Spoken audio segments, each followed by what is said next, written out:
Guys, welcome back to my channel. ইলিশ মাছ সব বাঙালিদের কাছেই একটা প্রিয় মাছ। এই মাছ দিয়ে আমরা প্রায়ই নিত্য নতুন রান্না করে থাকি। মাছের সর্ষে পোস্ত ভাপা ছাড়া যদি অন্যভাবে মাছটাকে ট্রাই করতে চান তাহলে এই রেসিপিটা একদম আপনার জন্য। এখানে আমি নিয়েছি 5 পিস ইলিশ মাছ, যেটাকে আমি নুন হলুদ দিয়ে মেখে নিচ্ছি ভালো করে।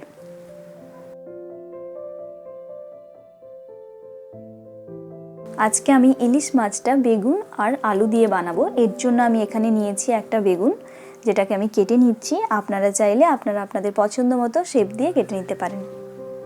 আপনারা যদি আমার এই চ্যানেলটা এখনও না সাবস্ক্রাইব করে থাকেন তাহলে কিন্তু সাবস্ক্রাইব করে নিতে পারেন।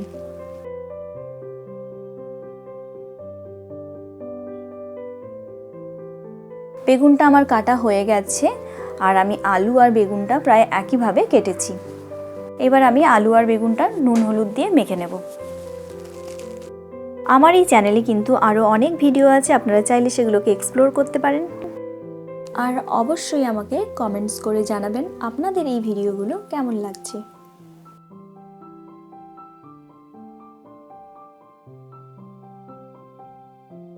আলু আর বেগুনের মধ্যে নুন হলুদ মাখা হয়ে গেছে। এবার এই রান্নাতে দেওয়ার জন্য একটা মশলার পেস্ট বানিয়ে নেব। এখানে আমি নিয়েছি হাফ চামচ সরষে আর নিয়েছি 2টো কাঁচা লঙ্কা। অল্প পরিমাণ জল দিয়ে বেটে নেব। কড়াইতে দিয়ে দিচ্ছি সরষের তেল। এবার এর মধ্যে আমি দিয়ে দেব আলু। আলুগুলোকে খুব ভালো করে আমি ভেজে নেব। আলুগুলো খুব ভালোভাবে ভাজা হয়ে গেছে। এবার এগুলোকে আমি তুলে নেব। আলুগুলো কিন্তু হাফ সেদ্ধ হয়ে গেছে, এতে আমার রান্নাটা করতে বেশি সময় লাগবে না। এবার ওই একই তেলের মধ্যে আমি বেগুনগুলো ভেজে নেব।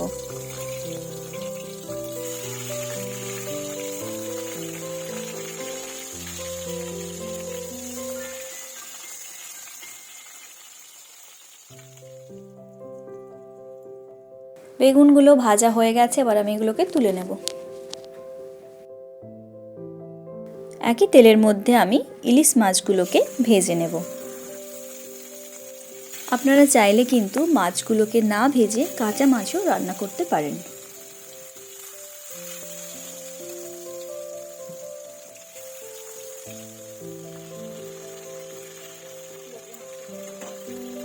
খুব বেশি কড়া করে ভাজবো না, জাস্ট এপিট ওপিট হালকা করে ভেজে নেব। ভাজা হয়ে গেছে, সাইডে তুলে রেখে দেব। এবার আমি আরেকটা মশলার মিশ্রণ বানিয়ে নেব। জন্য নিয়েছি হাফ চামচ জিরে গুঁড়ো, হাফ চামচ হলুদের গুঁড়ো আর দিয়ে দিচ্ছি 1 চামচ লঙ্কার গুঁড়ো। এর মধ্যে দিয়ে দিচ্ছি অল্প পরিমাণ জল, দিয়ে ভালো করে মিশিয়ে নেব। রান্নার আগে গুঁড়ো মশলাগুলোতে এইভাবে জল মিশিয়ে নিচ্ছি, যাতে রান্নার সময় মশলাটা পুড়ে যাওয়ার ভয় না থাকে। কথা বলতে বলতে তেলটা প্রায় অনেকটাই গরম হয়ে গেছে। আমি এর মধ্যে দিয়ে দিচ্ছি হাফ চামচ কালো জিরে, তার সাথে দিয়ে দিচ্ছি 4টে কাঁচা লঙ্কা আর বানিয়ে রাখা মশলার পেস্ট। মশলাটাকে খুব ভালোভাবে কষিয়ে নিতে হবে। আপনারা দেখতেই পাচ্ছেন কালারটা কত সুন্দর এসছে।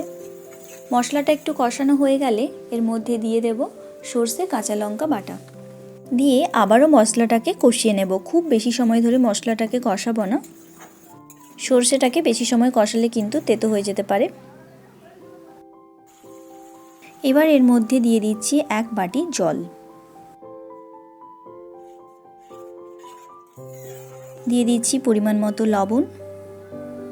এবার দিয়ে দিচ্ছি আগে থেকে ভেজে রাখা আলু। ভাজার সময় কিন্তু আলু কিছুটা সেদ্ধ হয়ে গেছিল, বাকিটা সেদ্ধ হওয়ার জন্য ঢাকনা দিয়ে দেব।